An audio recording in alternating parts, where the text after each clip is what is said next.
Muy buenas tardes, estimados estudiantes. El día de hoy vamos a ver el tema de regulación de la temperatura corporal por el hipotálamo. Soy la doctora Lisette Jiménez Ayllón y vamos a empezar con este tema de la materia de fisiología, tema que corresponde a la fecha 24 de agosto. Vamos a empezar hablando de lo que es la regulación de la temperatura corporal y también vamos a hablar de lo que es la fiebre. Este tema es importante que nosotros vayamos a tomarlo en cuenta porque existen muchas situaciones en las cuales va a haber un aumento de la temperatura o fiebre y nosotros como personal eh, que corresponda al área de la salud debemos saber cómo tratar estos aspectos y también tomar en cuenta que vamos a tener aumento de temperatura, especialmente cuando tengamos nosotros problemas de origen bacteriano. ¿No? Entonces, muchas veces los pacientes vienen al consultorio y refieren haber tenido fiebre. No solamente procesos bacterianos, sino también los procesos virales van a connotar una elevación de la temperatura. Por lo tanto, es importante que nosotros conozcamos este tema y sepamos qué es lo que debemos hacer en estos casos. Cuando existe una elevación de temperatura, como habíamos indicado, pueden ser por varios factores, ¿no? Pueden ser por problemas bacterianos, virales, etcétera. Entonces, vamos a hablar de la temperatura normal del organismo, ¿no? Y cuando hablamos de la temperatura, vamos a decir que la temperatura del tejido profundo del organismo es constante. ¿No? Entonces, la temperatura de nuestros órganos, del interior de nuestro organismo es constante, ¿no? Y va a tener un margen de más o menos 0,6 grados centígrados. Recuerden que nosotros hablamos de grados centígrados, sin embargo, en otros países, por ejemplo, Estados Unidos, hablan de grados Fahrenheit. Entonces, nosotros vamos a tomar en cuenta lo que son grados centígrados, ¿no? En nuestro medio. Y en otros países, obviamente, se utiliza lo que es los grados Fahrenheit, ¿ya? Entonces, decimos que esta temperatura en los tejidos profundos del organismo, en la profundidad del organismo, es relativamente constante y habíamos dicho que va a tener un margen de más o menos 0,6 grados centígrados. Y también vamos a decir que existen mecanismos que van a regular la temperatura. Entonces, vamos a hablar de la temperatura interna y vamos a hablar otra de la temperatura de la piel. La temperatura de la piel, justamente a diferencia de esta temperatura central o de la profundidad del organismo, va a aumentar y va a disminuir en relación a nuestro entorno. Entonces, eso tenemos que tomar en cuenta. Una va a venir a ser lo que es la temperatura periférica o de la piel y otra viene a ser lo que es la temperatura central. Por eso es que cuando nosotros tomamos, por ejemplo, la temperatura, se dice que un valor más exacto me va a dar la temperatura rectal, porque la temperatura rectal va a tomar en cuenta lo que es la temperatura interna. En cambio, cuando nosotros tomamos, por ejemplo, una temperatura axilar, básicamente esta temperatura es más una temperatura periférica y va a haber una variante, ¿no? Entre la temperatura central o interna y una temperatura más periférica. La temperatura central normal varía entre 36,5 a 37 grados centígrados. Y esto si medimos a nivel de la boca o también en la región axilar, porque no nos olvidemos de que podemos tomar también lo que es la temperatura a nivel de la cavidad bucal. Y va a aumentar aproximadamente 0,6 grados centígrados si se mide en el recto. Como habíamos hablado hace rato, la temperatura central y la temperatura que vamos a decir viene a ser más exacta, va a ser la temperatura que tomamos a nivel del recto. Entonces, eso también tenemos que tomar en cuenta. Ahí está. Tenemos en grados Fahrenheit, lo que decíamos, y en grados centígrados, ¿no? Entonces ahí tenemos lo que es la temperatura y vamos a ver que existe una variante, ¿no? De más o menos 0,6 grados centígrados, ¿no? Casi medio grado centígrado de variante va a haber entre lo que es la temperatura a nivel oral y a nivel rectal. Entonces, podemos ver, por ejemplo, que el intervalo habitual de la normalidad viene a ser, ahí está, de 36 más o menos a 37.5 aproximadamente grados centígrados. Estamos hablando de una temperatura rectal, ¿no? Y ahí estamos viendo justamente, miren, esta variante de aproximadamente menos 0,6 grados centígrados en relación a la temperatura a nivel de cavidad bucal o la temperatura que tomamos a nivel oral, ¿no? Entonces ahí están los intervalos, van a ser aproximadamente de 36.2, aproximadamente 36.3 grados centígrados ahí está, 37.5 aproximadamente, un poquito más, ¿no? 36.8 grados centígrados en relación a la cavidad bucal, ¿no? Y ahí estamos viendo que obviamente esta temperatura va a incrementarse, por ejemplo, con el ejercicio intenso, ¿no? Entonces vamos a ver de que esta temperatura va a subir o se va a elevar con lo que es el ejercicio intenso y estamos viendo que la temperatura a nivel central siempre va a ser mayor, ¿no? Si nosotros observamos ahí, es que esta temperatura siempre va a ser mayor en lo que viene a ser la temperatura central y la temperatura periférica siempre va a haber un grado, más o menos un medio grado centígrado menos, ¿no? ¿Cómo se regula la temperatura? Tenemos que tomar en cuenta que la producción del calor es un producto intermedio del metabolismo, lo que se denomina la tasa metabólica. Y si nosotros definimos qué es metabolismo, metabolismo justamente son una serie de procesos químicos por los cuales se van a transformar las sustancias. Hablamos del metabolismo celular, por ejemplo. En el metabolismo celular, la célula se va a encargar de transformar ciertas sustancias, ya sea de sustancias muy grandes a otras más pequeñas o a la inversa, de sustancias muy pequeñas a sustancias muy grandes. Y no se olviden que ahí hablamos de lo que es el anabolismo y el catabolismo. El anabolismo, decimos, de sustancias pequeñas, vamos a construir sustancias más grandes. De elementos pequeños vamos a construir elementos más grandes. Por ejemplo, los aminoácidos van a formar proteínas. Ahí hablamos de anabolismo. Catabolismo a la inversa, de sustancias grandes las vamos a degradar a sustancias más pequeñas, que podría ser el mismo ejemplo, ¿no?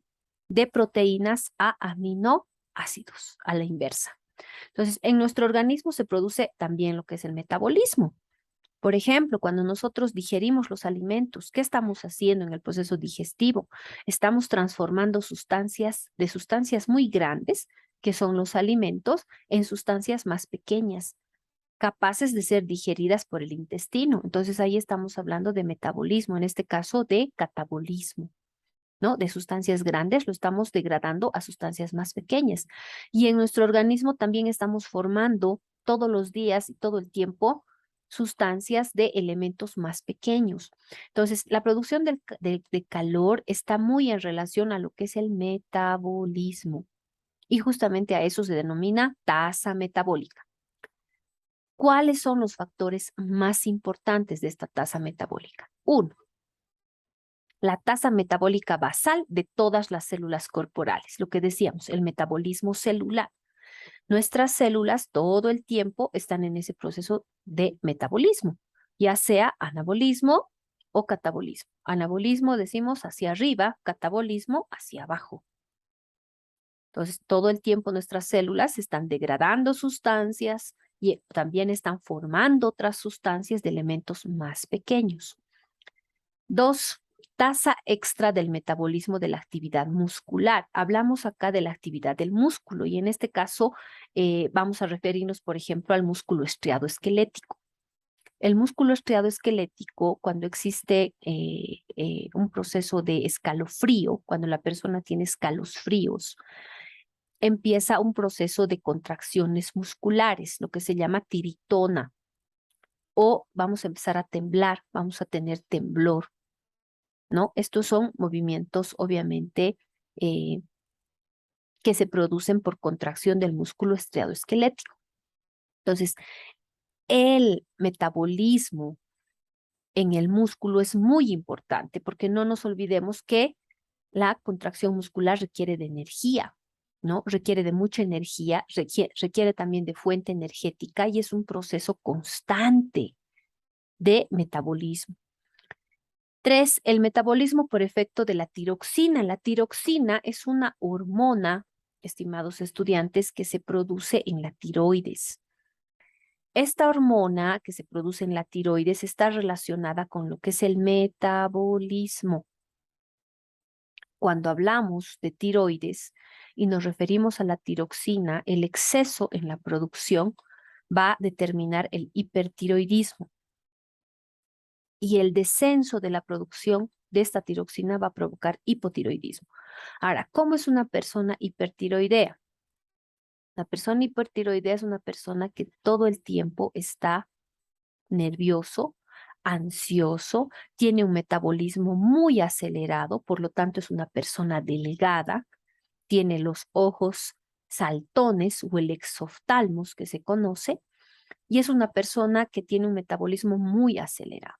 Esto hablamos de la persona hipertiroidea, que se va a producir por aumento en la producción de esta hormona, que es la tiroxina, que se produce en la glándula tiroides, que está acá en la parte anterior del cuello. Lo contrario, la persona con hipotiroidismo, que va a tener un metabolismo muy lento. Por lo tanto, es la típica persona que tiene sobrepeso, está cansado, ¿no? Es lento. Esta persona tiene un metabolismo muy disminuido. Hablamos de la persona hipotiroidea. 4, metabolismo extra producido por la adrenalina, la noradrenalina y la estimulación del simpático. No nos olvidemos que estas hormonas, la adrenalina, la noradrenalina y en este caso el sistema nervioso autónomo y el simpático van a tener también su efecto en lo que es el metabolismo y enseguida lo vamos a ver. Metabolismo adicional por mayor actividad química de la célula y esto se va a producir por el aumento de la temperatura. Cuando existe aumento de la temperatura, las células empiezan a tener un aumento en lo que es su actividad metabólica. Entonces, la temperatura para nosotros es muy importante porque en una temperatura adecuada, que ya hemos visto que va a ir de 36.5 a 37 grados centígrados aproximadamente, ¿no? Si medimos en el recto, y de 36.5 a 37.5 más o menos, vamos a ver que hay un aumento, ¿no? Esa temperatura nos va a permitir que todas las funciones del organismo se lleven de manera adecuada. Entonces, esto es importante porque con una temperatura adecuada, nuestro organismo va a funcionar en perfectas condiciones. Lo contrario, si hay una alteración en la temperatura, también las funciones orgánicas van a tener sus alteraciones. Por último, metabolismo adicional necesario para la digestión, absorción y almacenamiento de alimentos. Y esto es importante y hace rato lo habíamos mencionado, ¿no? No nos olvidemos que ese proceso de digestión se va a dar en el estómago, la absorción en el intestino delgado y el almacenamiento de alimentos en el estómago. Entonces, acá también estamos hablando de metabolismo. Habíamos hablado hace rato y habíamos dicho que nuestro organismo en el proceso digestivo está realizando un metabolismo. En este caso, un catabolismo. ¿Por qué? De sustancias grandes estamos degradando a sustancias más pequeñas que sean asimilables y que el intestino las pueda digerir. Ahora, ¿cómo se produce la pérdida de calor? Vamos a hablar de lo que es la pérdida de calor.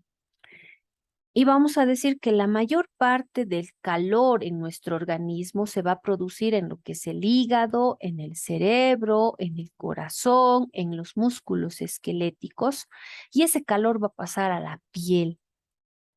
Y a través de la piel, ese calor se va a perder en lo que es la atmósfera y nuestro entorno. No se olviden que nosotros generamos calor y ese calor va a pasar a lo que es nuestro entorno. Por ejemplo, si yo tengo acá agarrado mi celular y tengo mucho tiempo agarrado el celular va a estar caliente. Va a llegar un momento en que va a estar caliente porque estoy pasándole calor. Si yo agarro un bolígrafo de la misma forma, si estoy agarrando un bolígrafo durante mucho rato, voy a ver que el bolígrafo empieza a estar caliente porque yo estoy pasando ese calor a través de la piel.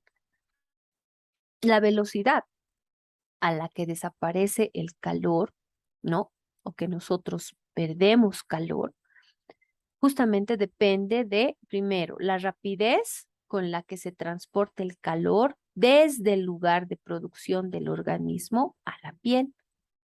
Y dos, la rapidez con la que la piel cede calor al entorno. Entonces, miren, yo a través de la piel voy a ceder calor a este bolígrafo, por ejemplo. Pero primero, ese calor tiene que llegar desde la parte central de mi organismo o desde donde se está produciendo a la piel. Entonces, tiene que seguir esas dos vías, esos dos caminos.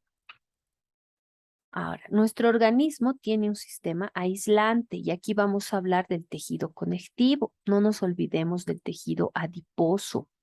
El tejido celular subcutáneo o el tejido adiposo blanco o lo que se conoce como grasa blanca es un aislante térmico. Viene a ser un aislante térmico y se dice que las mujeres tenemos mejor aislamiento porque tenemos más tejido adiposo. No olvidemos que las mujeres tenemos tejido adiposo o grasa en las mamas, en las caderas, en los glúteos, alrededor del abdomen y en realidad por debajo de la piel tenemos esta capita de grasa. Por debajo de nuestra piel tenemos, por debajo de toda nuestra piel tenemos este tejido celular subcutáneo o este tejido adiposo blanco que se constituye en un aislante térmico. El tejido adiposo o la grasa conduce el calor a un tercio de la velocidad de otros tejidos. Por eso decimos que es un aislante térmico. El aislamiento por debajo de la piel, porque ya hemos dicho que debajo de nuestra piel vamos a tener esa capita de tejido celular subcutáneo o tejido adiposo, panículo adiposo también se llama. Va a ser un medio muy eficiente para conservar la temperatura interna o central. En este caso va a mantener esa temperatura interna, a pesar de que nuestro organismo permita que la temperatura de la piel o la temperatura de nuestra piel o periférica se aproxime a la temperatura ambiental. Entonces, ese tejido celular subcutáneo, esa grasita que nosotros tenemos, va a mantener el calor de la parte central de nuestro organismo. Esa temperatura interna o central la va a mantener constante, a expensas de que mi piel, por ejemplo, reduzca su temperatura porque yo estoy en un ambiente frío. Entonces, ese es el sistema aislante del organismo. Vamos a hablar del flujo sanguíneo, que es muy importante. Y vamos a observar que en las capas más profundas de la piel, no nos olvidemos que la piel tiene sus capas, ¿no? La epidermis, la dermis, la hipodermis o el tejido celular subcutáneo o el panículo adiposo, que ya lo hemos mencionado hace rato, o la grasita, que viene a ser la hipodermis. Y justamente esta hipodermis está muy vascularizada, ¿no? La dermis también. Sin embargo, la epidermis no, porque es un epitelio, más los otros son tejido conectivo y están muy vascularizados, es decir, que tienen gran cantidad de vasos sanguíneos. Y esta piel está muy vascularizada, especialmente en lo que son las manos, los pies y las orejas.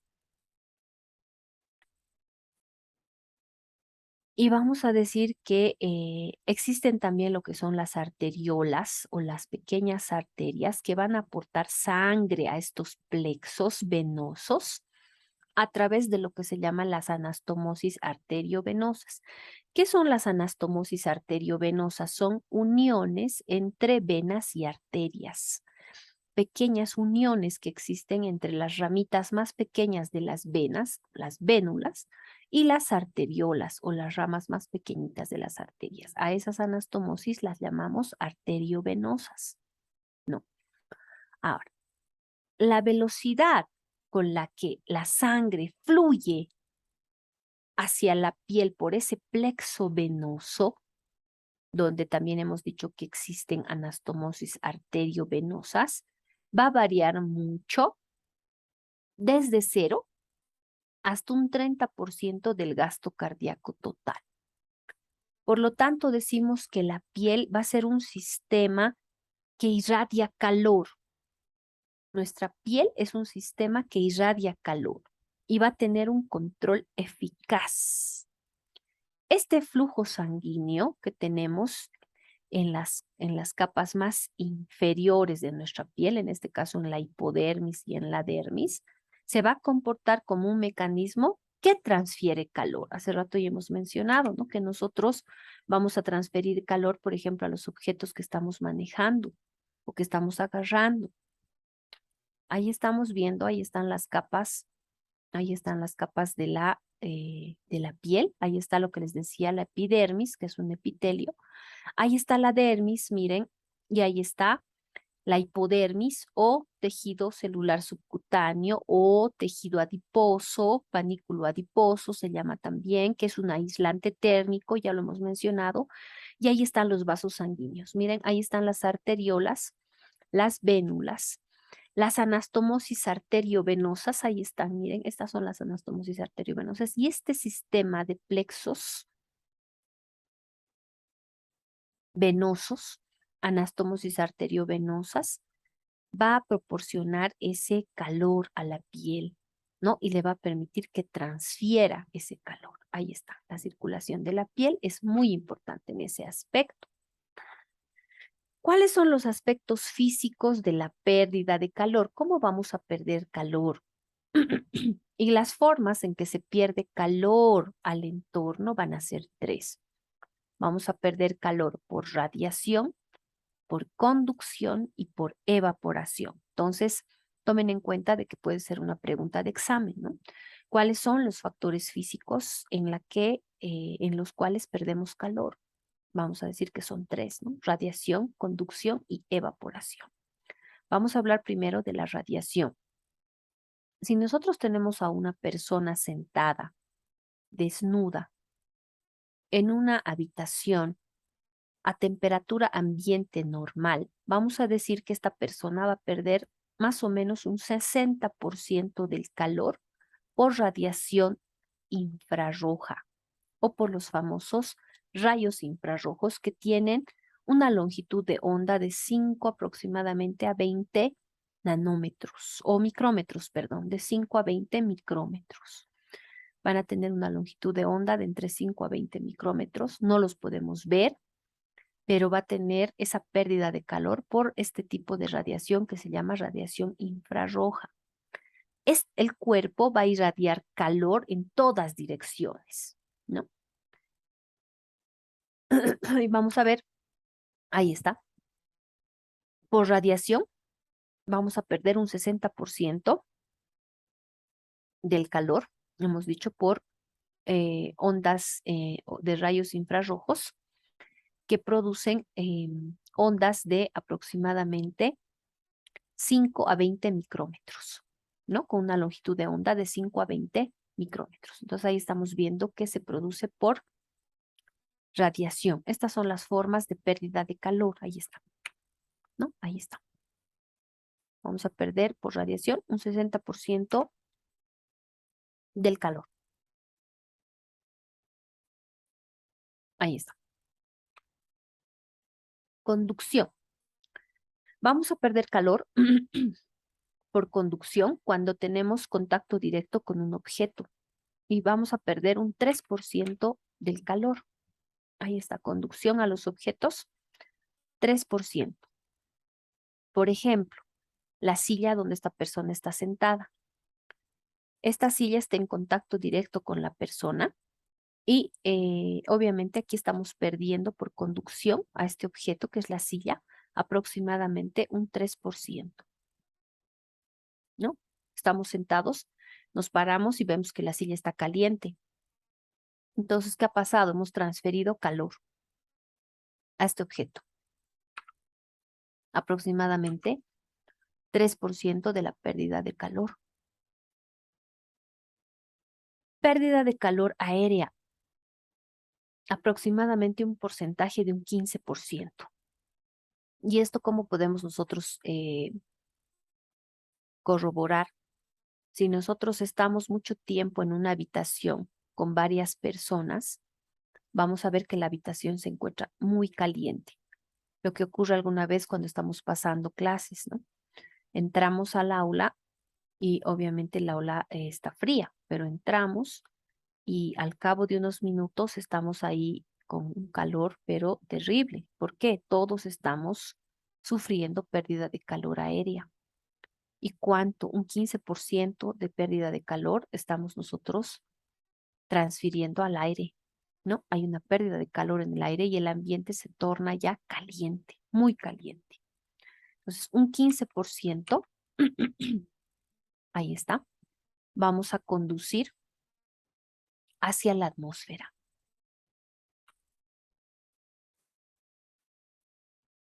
La conducción de calor del cuerpo a la atmósfera se va a limitar de manera espontánea, ¿no?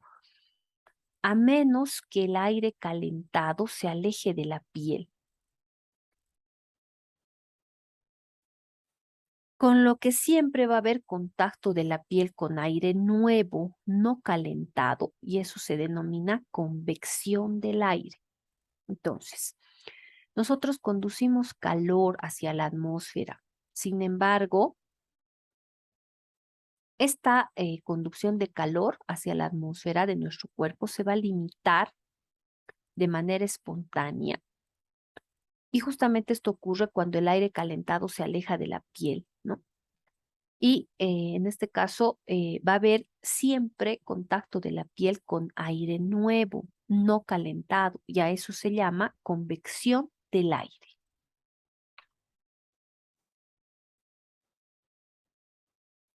Ahora, ¿cuáles son los efectos de los cambios en la temperatura ambiental sobre la conducción o conductancia?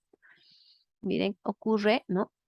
Que va a haber una vasoconstricción y una vasodilatación. Entonces vamos a ver que nuestro organismo va a producir estos dos mecanismos, vasoconstricción y vasodilatación, dependiendo cómo se encuentre la temperatura, en este caso ambiental. Convección, ahí está. Estamos hablando justamente de la convección del aire, ¿no? Y decimos que el calor de la piel es conducido primero al aire que está alrededor del cuerpo, ¿no? Entonces, el 15% del calor de una persona desnuda sentada en una habitación se pierde por conducción del aire y por convección con alejamiento del cuerpo. El efecto refrigerador del viento, ¿a qué se llama efecto refrigerador del viento? Si una persona se expone al viento, obviamente se va a acelerar la pérdida de calor, ¿no? Y en este caso por convección. Este efecto refrigerador del viento para una velocidad de viento baja es proporcional o casi proporcional a la raíz cuadrada de dicha velocidad. Entonces, esto va a ir en relación a la velocidad del viento. Va a ir mucho a lo que es la velocidad del viento, si es una velocidad mayor o una velocidad menor. Obviamente, si hay una velocidad mayor del viento, entonces va a haber mayor pérdida de calor, en este caso por convección. Pero si la velocidad es menor, obviamente esta pérdida de calor también va a ser menor. Por eso decimos que es proporcional, ¿no? Es proporcional. Cuando hablamos del agua, ¿no? Vamos a decir que el agua tiene un calor específico y el agua va a tener un calor específico miles de veces mayor que el aire. La conductividad del calor dentro del agua es bastante grande a diferencia del aire. Entonces decimos que si la temperatura del agua es inferior a la temperatura corporal, ¿no? Si el agua está fría, está el agua fría, la tasa de pérdida de calor hacia el agua va a ser muy superior a la atmosférica, ¿no? Entonces, esta tasa de pérdida de calor hacia el agua va a ser mayor que a la atmósfera o al ambiente, ¿no? O al aire. Otro mecanismo por el cual perdemos calor, evaporación.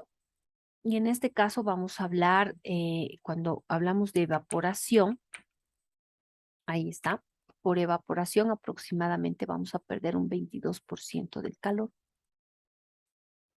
Ahí está. Evaporación, ¿qué quiere decir? Pérdida de agua, ¿no? Entonces, cuando hablamos de evaporación, nos referimos netamente al agua, ¿no? Y cuando el agua se evapora de la superficie cutánea o de nuestra piel, por cada gramo evaporado, aproximadamente desaparecen 0,58 calorías de calor o kilocalorías. El agua siempre se está evaporando de nuestro organismo, inclusive de manera insensible, no solo por la piel, sino también por los pulmones, con una velocidad más o menos de 600 a 700 mililitros por día. Aún así la persona no sude. Es decir, que nosotros estamos perdiendo calor y el agua se está evaporando por nuestra piel y por nuestros pulmones más o menos a una velocidad de 600 a 700 ml por día. Así la persona no sude. Si la temperatura del ambiente es mayor que la de la piel, en vez de que el calor desaparezca, el cuerpo lo va a recibir por radiación y conducción.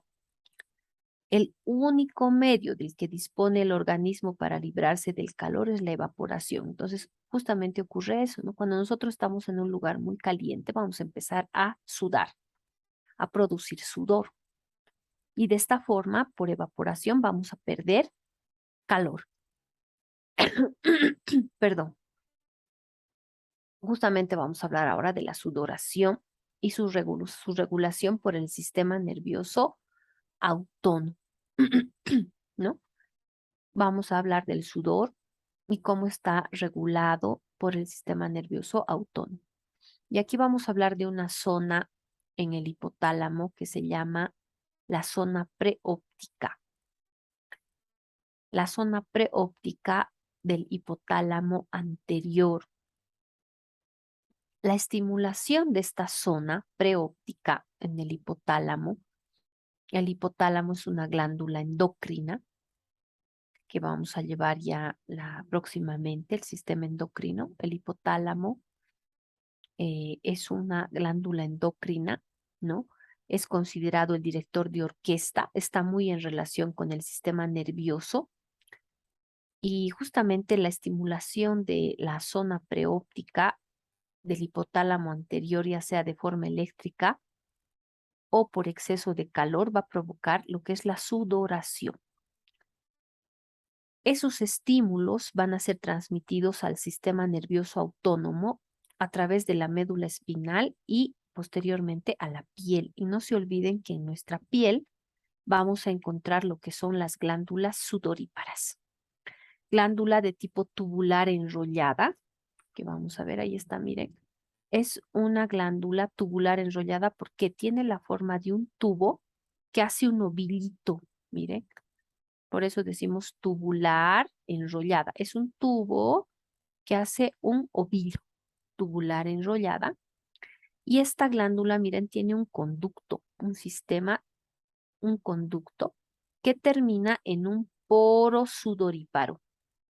Por ese poro sudoríparo va a salir el sudor que se produce en esta parte de la glándula, en el acino o la porción secretora. Y acá tenemos el conducto que atraviesa la dermis, la epidermis y desemboca en la epidermis a través de este poro sudoríparo. Va a sacar el sudor hacia el exterior. Ahí está. Miren cómo está inervada esta glándula. Ahí está. Por un nervio del simpático. Ahí está. Entonces, esta glándula sudorípara, que es de tipo tubular enrollada, va a producir una secreción que se llama secreción precursora o primaria, que en este caso es el sudor, que va a tener una concentración similar al plasma sanguíneo. Va a tener una concentración similar al plasma sanguíneo en lo que son iones, electrolitos, etcétera. Sin embargo, esta secreción precursora o primaria en este conducto se va a modificar. Miren, en este conducto, esa secreción primaria que se ha producido en esta porción secretora que sale y que hemos dicho que es similar al plasma sanguíneo, acá justamente se va a modificar. Decimos que tiene una composición similar al plasma, excepto que no tiene proteínas plasmáticas, ¿no? No tiene proteínas plasmáticas. En este conducto, esa secreción primaria se modifica. ¿Y cómo se modifica? Se modifica por absorción de iones sodio e iones cloruro, ¿no? Se va a modificar justamente por la absorción de iones sodio y también de iones cloruro. Ahí está, en el conducto se modifica, justamente está inervado por el sistema nervioso autónomo, ¿no? Por el simpático. Ahí está, justamente por las terminaciones nerviosas del simpático, que son colinérgicas, y van a estar en estas células glandulares que van a inducir la secreción de sudor o la salida de sudor. Ahí vemos que esa secreción primaria en el conducto se modifica porque existe una absorción o reabsorción de iones sodio y cloruro. Y justamente este grado de reabsorción va a depender mucho de la velocidad de la sudoración o de la producción de sudor. Si es más rápida o si es más lenta. Eso tenemos que tomar en cuenta. Ahí está. Si la glándula sudorípara se estimula de forma, vamos a decir, bastante discreta o se estimula poco, ¿no? Este líquido, esta secreción primaria, que vamos a decir es el sudor, va a pasar lentamente por ese conducto. Y como está pasando lentamente por este conducto, todos los iones sodio y cloruro se reabsorben, llegan a reabsorberse. Y su concentración va a bajar aproximadamente a 5 miliequivalentes por litro, siendo que la concentración de sodio y cloruro va a ser aproximadamente de 141 y 104 miliequivalentes por litro aproximadamente. Miren cuánto se reabsorbe, llegando a tener una concentración apenas de 5 miliequivalentes por litro. ¿Y esto por qué? Porque esa secreción primaria va a pasar lentamente por ese conducto. Y al pasar lentamente por ese conducto, a través de este conducto y de sus células, se van a reabsorber todos o la gran mayoría de los iones sodio y cloruro. El agua también se reabsorbe. El agua se reabsorbe mucho y se van a concentrar otros elementos en ese sudor, como ser el ácido láctico, la urea, ¿no? Ahora, si el sistema nervioso, si el simpático, ahí está, miren, una fibra del simpático, estimula las glándulas sudoríparas de forma muy intensa, se va a formar una secreción primaria, gran cantidad de secreción primaria o secreción precursora, y va a pasar rápido por este conducto, va a pasar bien rapidito esa secreción precursora. Por lo tanto, no se llega a absorber gran cantidad de cloruro de sodio, no se reabsorbe gran cantidad de iones sodio y cloruro.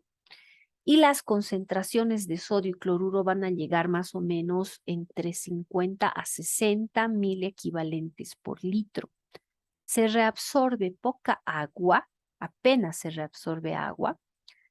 La urea va a estar al doble que en el plasma. El ácido láctico se va a cuadruplicar y el potasio se multiplica más o menos por 1,2. Entonces ya es otro tipo de secreción, si nos damos cuenta, ¿no?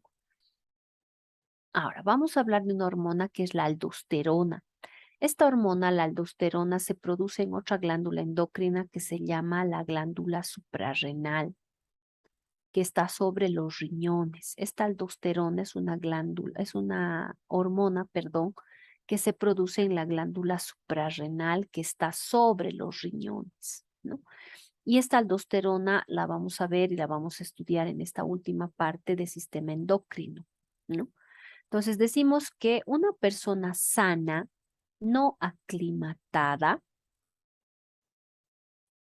no produce más de 1 litro de sudor cada hora, ¿no? Entonces una persona sana que no está aclimatada en un lugar caliente, no va a producir más de 1 litro de sudor cada hora.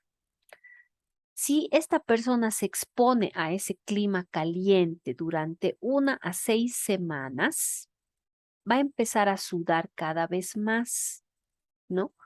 Y la velocidad de producción de calor alcanza a 2 a 3 litros por hora, ¿no? Es decir, va a empezar a sudar cada vez más. Ese efecto de la mayor producción de sudor en esta persona que está viviendo en un lugar caliente va a producir un aumento en la producción de esta hormona que es la aldosterona, que les había dicho, se produce en la glándula suprarrenal.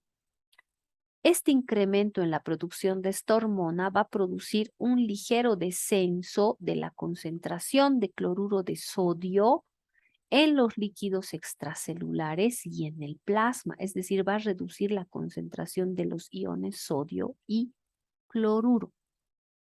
Ahora, una persona no aclimatada que sude mucho, más o menos pierde de 15 a 30 gramos de sal al día o de cloruro de sodio al día en los primeros días.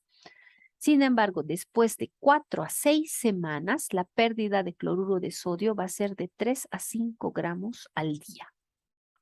Entonces se va a reducir. Vamos a hablar de la regulación de la temperatura por el hipotálamo. Ya habíamos hablado que el hipotálamo, que es una glándula endocrina que se llama director de orquesta, porque juntamente con la hipófisis, el hipotálamo es el que va a regular a las demás glándulas endocrinas. Por eso se le llama director de orquesta. Es una glándula muy importante, tiene mucha relación con el sistema nervioso y está en relación a la hipófisis. Este hipotálamo tiene una zona que se llama la zona hipotalámica anterior preóptica. Y vamos a ver que en esta zona del hipotálamo vamos a encontrar neuronas que son sensibles al calor.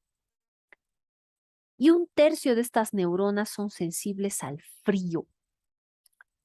Estas neuronas son sensores térmicos. ¿Qué quiere decir? Que van a regular lo que es la temperatura. La velocidad de descarga de estas neuronas termosensibles se multiplica más o menos de 2 a 10 veces si la temperatura corporal aumenta 10 grados centígrados.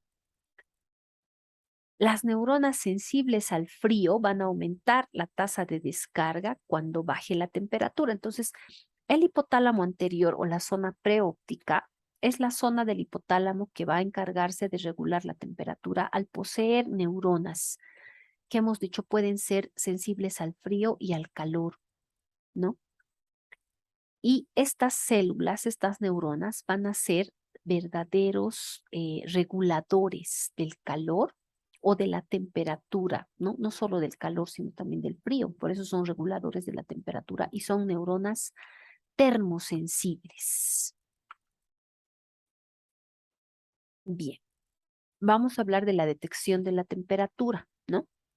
Existen receptores en otras partes del cuerpo que tienen también función termorreguladora complementaria, aparte de estas neuronas que están en la zona preóptica o hipotalámica anterior, ¿no? Y vamos a encontrar que existen algunos receptores con función termorreguladora, por ejemplo, en la piel y otros tejidos profundos. Vamos a decir que la piel tiene más receptores para el frío que para el calor.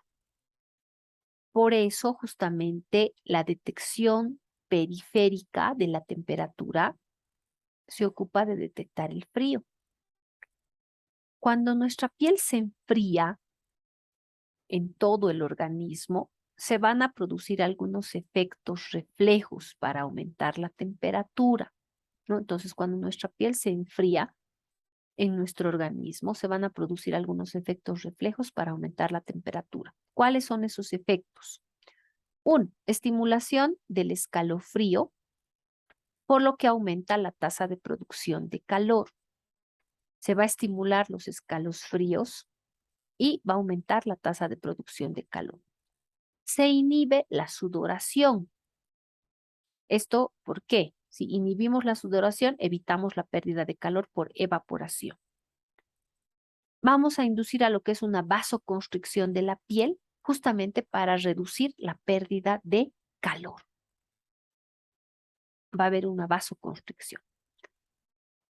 ¿Dónde tenemos esos receptores profundos que habíamos mencionado hace rato? Receptores profundos que también se van a encargar de captar y de ser termorreguladores.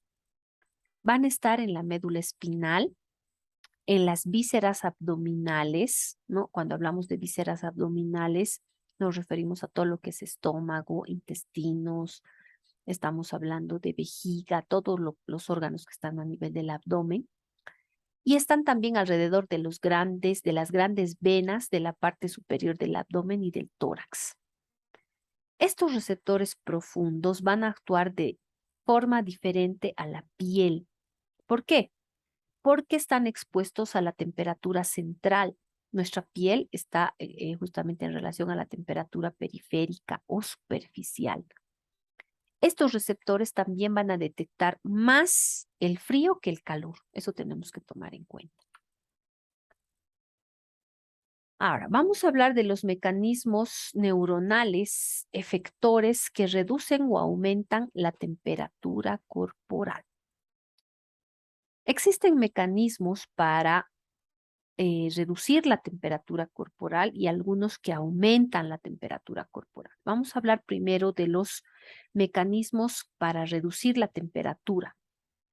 ¿Cuáles van a ser esos mecanismos para reducir la temperatura? Uno, la vasodilatación.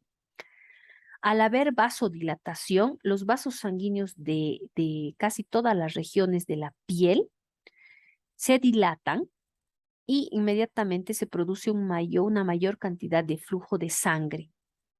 ¿Sí? Va a haber una mayor cantidad de flujo de sangre y en este caso se reduce justamente la temperatura porque toda esa temperatura va a ir hacia la piel a través de la sangre por la vasodilatación y el aumento de el flujo sanguíneo.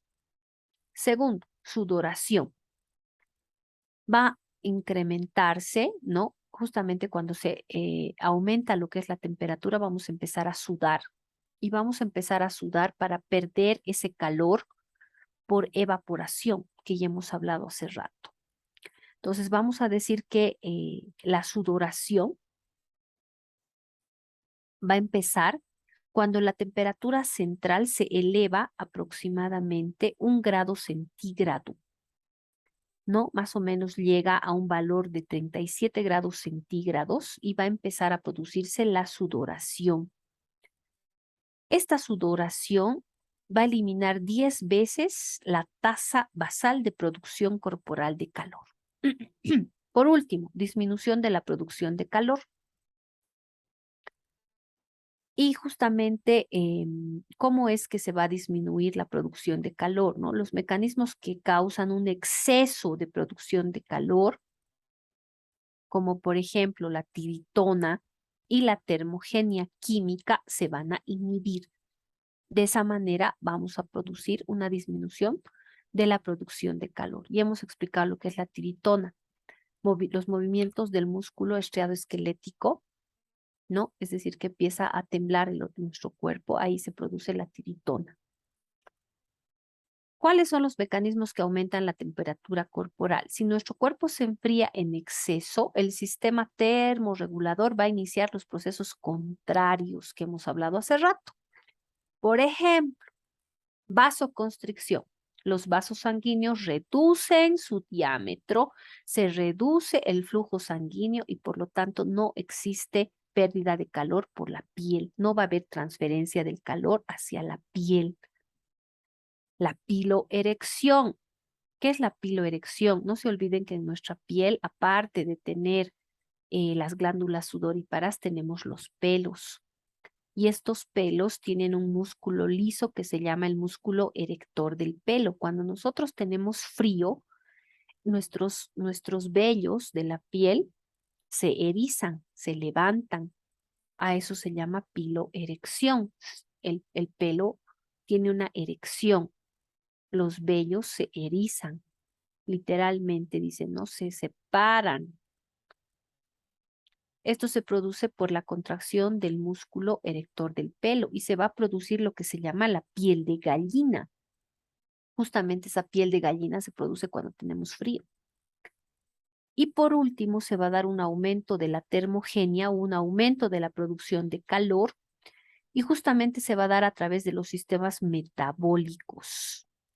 Aumenta lo que es la tiritona, ¿no? O esos movimientos del músculo estriado esquelético y aumenta lo que es la secreción de la tiroxina o esta hormona que ya hemos mencionado hace rato que está en relación al metabolismo.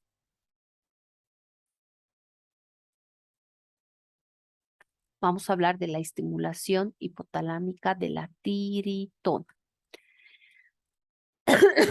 Perdón. En la porción dorsomedial del hipotálamo posterior vamos a encontrar el centro motor primario de la tiritona. Ya hemos mencionado que la tiritona es ese movimiento que realiza el músculo estriado esquelético. Esta región está inhibida por las señales del centro de calor. Sin embargo, las señales de frío de la piel y de la médula espinal van a estimular a este centro motor primario de la tiritona. Este centro se activa cuando la temperatura corporal desciende. Entonces, ¿qué pasa cuando la temperatura corporal desciende? Empezamos a temblar, jóvenes. Y a ese temblor o movimiento del músculo estriado esquelético se llama tiritona. Entonces, este centro se activa justamente cuando tenemos frío, cuando la temperatura corporal va a descender. Va a transmitir esas señales causantes de la tiritona por tractos bilaterales que bajan desde el tronco encefálico por los cordones laterales de la médula espinal y acaban en las motoneuronas anteriores de la médula espinal. Y estas motoneuronas, ¿qué van a producir? Contracción del músculo estriado esquelético. Y nosotros vamos a empezar a temblar. Y se va a incrementar de alguna manera la temperatura corporal por ese movimiento del músculo estriado esquelético. Vamos a hablar ahora de la excitación simpática de la producción de calor. Hemos dicho que el calor está muy en relación con el sistema nervioso autónomo, ¿no? Y cuando existe un incremento de la estimulación del simpático o de los valores circulantes en sangre de adrenalina y noradrenalina, lo que va a producirse es un aumento inmediato de la tasa metabólica celular. No se olviden que estas hormonas, la adrenalina y noradrenalina, van a tener su efecto directo sobre el metabolismo celular. Entonces, cuando el simpático es excitado y aumentan los valores de esta hormona, de estas hormonas, la adrenalina especialmente y la noradrenalina, se va a aumentar lo que es el metabolismo celular. Ese efecto se conoce como termogenia química o sin escalofríos. Y justamente se debe a la capacidad que tienen la adrenalina y la noradrenalina de desacoplar lo que viene a ser la fosforilación oxidativa. No se olviden que el ATP o el adenosín trifosfato, ¿no? Y las mitocondrias van a activar ese proceso de fosforilación oxidativa para producir energía. Y la célula empieza a producir energía y por lo tanto aumenta su metabolismo celular. De esa manera actúan la adrenalina y la noradrenalina. Vamos a hablar de la liberación de esta hormona que es la tiroxina, que ya hemos dicho, hormona producida en la tiroides que tiene su efecto sobre el metabolismo celular. La refrigeración de la región hipotalámica anterior o preóptica justamente va a aumentar la producción de la hormona liberadora de tirotropina. El hipotálamo produce esta hormona, que es la hormona liberadora de tirotropina. Y esta hormona liberadora de la tirotropina en la hipófisis va a estimular la secreción de tirotropina. La tirotropina es una hormona secretada por la hipófisis que viaja hasta la tiroides que está en la parte anterior del cuello, la hipófisis que está en la silla turca del esfenoides. Entonces, la hipófisis produce la tirotropina, esa tirotropina por la sangre viaja a la tiroides y en la tiroides la tirotropina estimula la producción de esta hormona que es la tiroxina. La tiroxina, una vez liberada de la tiroides, va a elevar la tasa metabólica celular. Y esta elevación de la tasa metabólica celular justamente es otro mecanismo de termogenia química. Va a producir termogenia química. Hemos dicho sin escalofríos.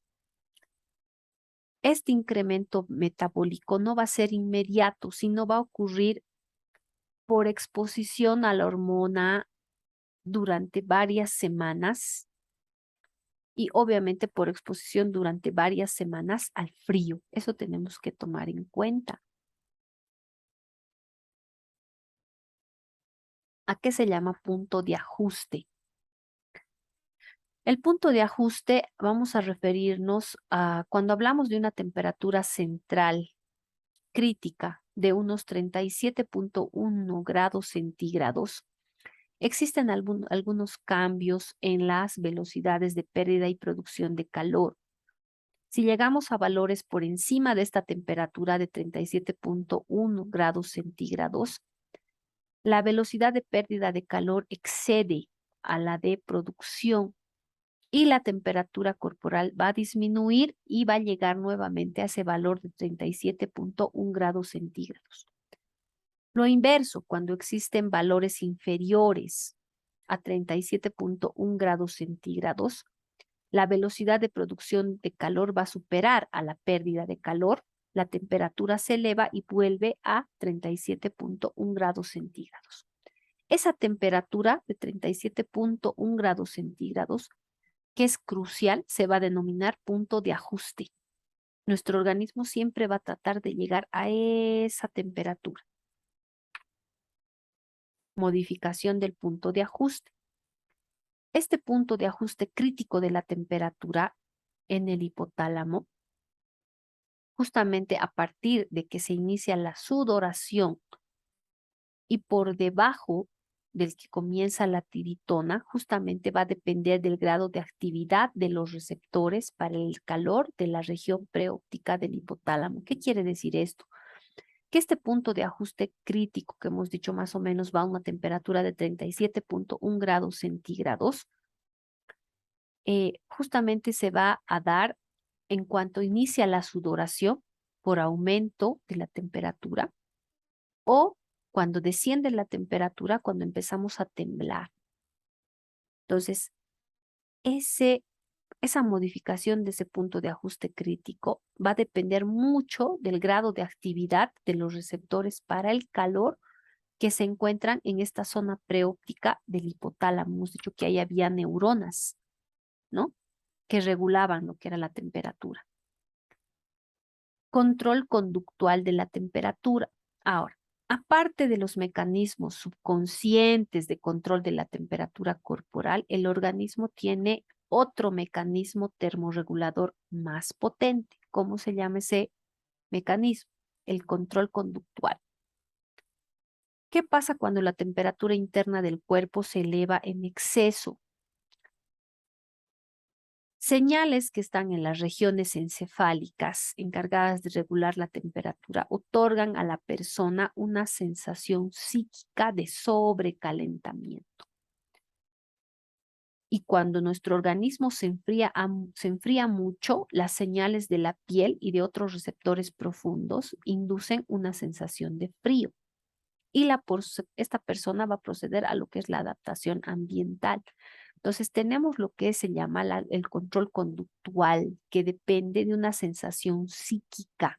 Nuestro organismo, vamos a decir, nuestra parte psíquica percibe ese sobrecalentamiento o ese grado de frío extremo, ¿no? Y obviamente nosotros, si estamos con mucho calor, nos vamos a desabrigar.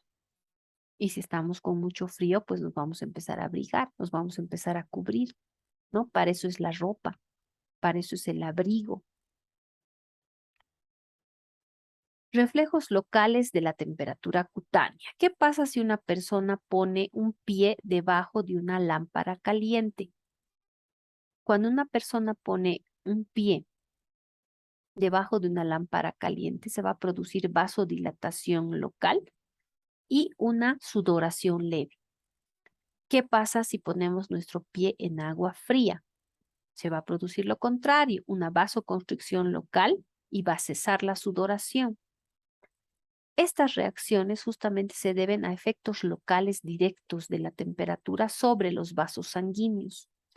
También a reflejos que están en la médula, justamente desde los receptores de la piel a la médula espinal, ¿no? Y obviamente esto se va a producir si estamos poniendo nuestro pie en una lámpara caliente. Va a haber vasodilatación para evitar justamente que exista pérdida de calor, va a haber sudor para enfriar, ¿no? Y lo contrario, ¿no? Si nuestro pie está en agua fría, se va a producir una vasoconstricción y va a cesar la sudoración para evitar la pérdida de calor. ¿Cuáles son las alteraciones de la regulación térmica corporal? Y aquí vamos a hablar de la fiebre. ¿Qué es la fiebre? La fiebre significa que la temperatura corporal aumenta más allá del intervalo normal. Esto puede deberse a alteraciones en el encéfalo o sustancias tóxicas que van a ir a actuar en los centros termorreguladores. Habíamos dicho al principio que las enfermedades bacterianas, virales, van a producir un aumento de la temperatura, lo que se conoce como fiebre. Los tumores cerebrales, las condiciones ambientales que llegan a producir un golpe de calor también van a producir fiebre. Ahí está. Aquí estamos viendo en grados centígrados justamente. Aquí estamos hablando del rango normal de temperatura, ¿no? De 36 más o menos a 37.5 grados centígrados. Vamos a decir que está el rango normal, ¿no? Hablamos de una febrícula cuando hacemos ejercicio, ¿no? Y llegamos a una temperatura entre 38 a 40 grados centígrados aproximadamente. Una fiebre, ya hablamos de fiebre, en un rango de 40 a 42 grados centígrados, ¿no? Y obviamente ya incompatibilidad con la vida, ya temperaturas superiores a 40 grados centígrados. Ya decimos que acá puede haber lesiones graves y aquí ya inclusive se puede producir la muerte, ¿no? Como vamos a ver más adelante. ¿Cuál es el efecto de los pirógenos? ¿Y a qué le vamos a llamar pirógenos? Los pirógenos van a ser algunas proteínas, productos de descomposición de proteínas, toxinas lipopolisacáridas que justamente se desprenden de la membrana bacteriana. No nos olvidemos que la bacteria es un organismo unicelular y tiene una membrana, una cápsula bacteriana. Y cuando esta cápsula bacteriana justamente empieza a desprender estas toxinas lipopolisacáridas, pueden producir todas estas sustancias un incremento en el punto de ajuste del termostato hipotalámico, es decir, un aumento de la temperatura, y estas sustancias por eso se les llama pirógenos. Estos pirógenos van a ser liberados por las bacterias o por los tejidos en degeneración, van a producir fiebre. Algunos de estos pirógenos van a actuar de forma directa sobre el centro hipotalámico, otros de manera indirecta y van a tardar varias horas. Por ejemplo, las endotoxinas de las bacterias gram negativas van a tardar en producir fiebre. ¿Cuál es el efecto de estos pirógenos que hemos hablado que son sustancias que producen las bacterias, son proteínas, productos de descomposición de las proteínas, inclusive de los tejidos que están en proceso de degeneración?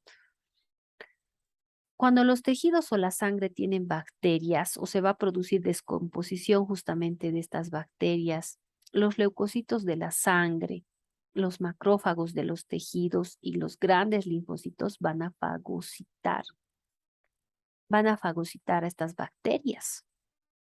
Estas células, los macrófagos, los micrófagos, digieren estos productos bacterianos y van a liberar unas sustancias que se llaman las citocinas. Citocinas o interleucinas también se llaman.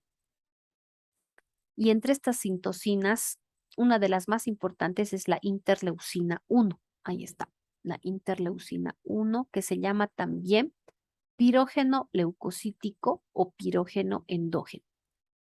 Esta interleucina es liberada por los macrófagos a los tejidos corporales o a los líquidos corporales, perdón, y va a llegar al hipotálamo activando la fiebre más o menos en 8 a 10 minutos. Entonces, esta interleucina 1 es bien importante en el proceso de la producción de fiebre. Se denomina, hemos dicho, pirógeno leucocítico o pirógeno endógeno. Y esta interleucina va a ser liberada justamente por los macrófagos, producto de el metabolismo de esas bacterias que han sido fagocitadas. Va a llegar al hipotálamo y va a producir fiebre al cabo de 8 a 10 minutos. También esta interleucina 1 va a producir fiebre porque esta interleucina 1 va a producir la síntesis de la prostaglandina E2. Y esta prostaglandina E2 es una sustancia que va a actuar en el hipotálamo y va a causar la reacción febril o la fiebre. ¿Cuáles son las características de los estados febriles? ¿Qué vamos a tener cuando existe fiebre? Primero, escalofríos. Vamos a empezar a tener esa sensación, estamos calientes, pero estamos sintiendo frío. O sea, hay temperatura, pero estamos temblando de frío. Cuando el punto de ajuste de ese centro termorregulador en el hipotálamo anterior que hemos dicho que se encuentra ahí, el centro termorregulador, se modifica de forma brusca de un valor normal a otro superior, la temperatura corporal tarda varias horas en alcanzar ese nuevo punto de ajuste, ¿no? Entonces la persona va a sufrir escalofríos, va a sentir frío extremo. Aunque su temperatura corporal va a estar elevada, la persona siente frío. La piel se torna fría porque existe vasoconstricción y se inicia la tiritona, es decir, empieza a temblar la persona. ¿Qué más se va a producir en un estado febril? Crisis. Hablamos de crisis porque cuando se elimina de manera brusca el factor causante del aumento de la temperatura, es decir, nosotros eliminamos de forma brusca lo que está causando la temperatura, ese punto de ajuste del centro hipotalámico termorregulador pasa a un valor más bajo. va a haber un calentamiento exagerado de la zona hipotalámica anterior y preóptica y se va a empezar a producir una sudoración intensa y vasodilatación. A eso le llamamos crisis. Cuando hablamos de golpe de calor,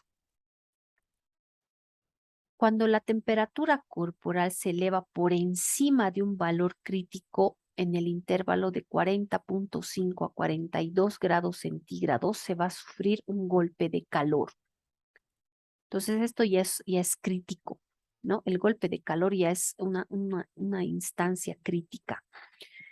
Cuando existe este golpe de calor y nuestra temperatura alcanza temperatura de 40,5 a 42 grados centígrados, vamos, los síntomas en el paciente van a ser mareos, molestias a nivel abdominal, vómitos, delirio, pérdida de conocimiento, pudiendo llegar a lo que es un shock circulatorio, ¿no? Con pérdida de conciencia. Y este shock circulatorio se va a dar por pérdida de líquidos y electrolitos por el sudor. Es decir, la persona ha sudado tanto que ha existido demasiada pérdida de agua y electrolitos. ¿Qué ocurre cuando existe la hiperpirexia, el aumento excesivo de la temperatura corporal? Se dañan los tejidos corporales, especialmente el encéfalo. Por eso decimos que en los niños es muy importante controlar la temperatura, porque el niño puede empezar inclusive a convulsionar, puede dañarse las neuronas, se dañan las neuronas en el encéfalo que no se regeneran y puede ocurrir incluso la muerte en tan solo unos minutos. Por lo tanto, es importante enfriar inmediatamente. ¿Qué se recomienda? Se recomienda incluso introducir a la persona en un baño frío.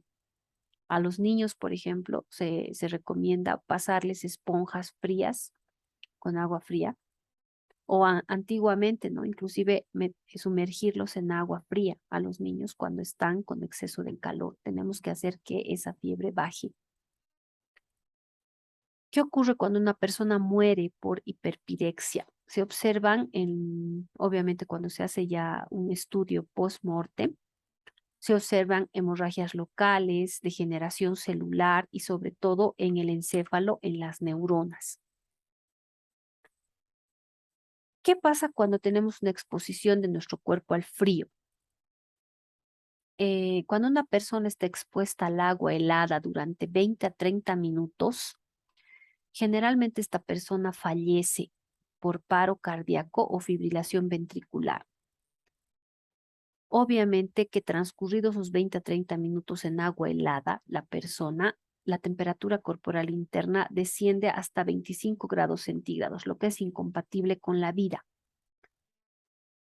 Se dice que si la temperatura corporal ha disminuido por debajo de 29 grados centígrados, desaparece la capacidad del hipotálamo para regular la temperatura, ¿no? Se va a observar somnolencia, la persona entra en coma, que reduce justamente la capacidad de control del calor del sistema nervioso central y se evita ya la tiritona. Entonces ya no se puede controlar lo que es la temperatura por parte del hipotálamo. Esos son los acontecimientos que ocurren justamente cuando tenemos una exposición de nuestro cuerpo al frío. Cuando la persona está con estado febril, tenemos que de alguna forma evitar, podemos utilizar algunos fármacos, por ejemplo, el ácido acetil salicílico, la famosa aspirina, nos va a servir para controlar lo que es la temperatura corporal. Y eso se produce porque esta aspirina o el ácido acetil salicílico justamente va a actuar a nivel de la prostaglandina E2, ¿no? Va a evitar justamente la síntesis de esta prostaglandina E2 a partir del ácido araquidónico. Y por eso decimos que es un antipirético. Esa va a ser su forma de acción del ácido acetil salicílico, ¿no? Va a evitar la síntesis de esta prostaglandina E2 a partir del ácido araquidónico y va a actuar a nivel de la temperatura, ¿no? Entonces vamos a decir que al evitar que se produzca esta prostaglandina E2, va a evitar que actúe sobre el hipotálamo y se produzca la reacción febril. A estos medicamentos se llama antipiréticos. Bueno, eso es el tema que hemos visto el día de hoy. Espero que les sea de utilidad y nos estamos encontrando en otra clase. Les deseo mucho éxito. Muchas gracias por haberme escuchado. Hasta una nueva oportunidad. Que tengan muy buenas tardes, estimados estudiantes.